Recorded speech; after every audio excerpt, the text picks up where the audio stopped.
Hello అండి. అందరూ ఎలా ఉన్నారు? నేను ఈరోజు మునగాకు కాడల రసం చూపించబోతున్నాను. దానికి ముందుగా టమాటాలు, చింతపండుని అరగంట ముందు నానబెట్టుకోవాలి. తర్వాత పొడి రెడీ చేసుకుందాం. మిరియాలు, జీలకర్ర వేసి మెత్తగా పొడి చేసుకోవాలి. పొడి అయిన తరువాత తెల్లగడ్డలు వేసి కచ్చాపిచ్చాగా దంచుకోవాలి. తర్వాత ఒక మిక్సీ జార్ తీసుకొని అందులో మునగాకు కాడలు వేసి కొంచెం వాటర్ పోసుకొని మెత్తగా గ్రైండ్ చేసుకోవాలి.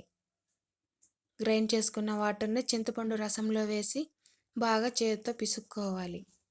మనం రెగ్యులర్గా చేసుకునే రసం కంటే ఈ రసం చాలా బాగుంటుందండి. తర్వాత స్టవ్ వెలిగించి గిన్నె పెట్టుకొని ఆయిల్ వేసుకొని ఆయిల్ వేడైన తర్వాత ఆవాలు, ఎండుమిర్చి, దంచి పెట్టుకున్న పొడి, కరివేపాకు, ఇంగువ వేసి మాడిపోకుండా అన్నింటిని ఒకసారి కలుపుకోవాలి. తర్వాత పసుపు వేసి టమాటా, చింతపండు, మునగాకు కాడల రసం వేసుకోవాలి. మునగాకు కాడల్లో ఎన్నో ఔషధ గుణాలు ఉన్నాయండి. వారానికి ఒకసారైనా మీ ఇంట్లో చేసుకోండి. కొంచెం నీళ్ళు యాడ్ చేసుకోవాలి.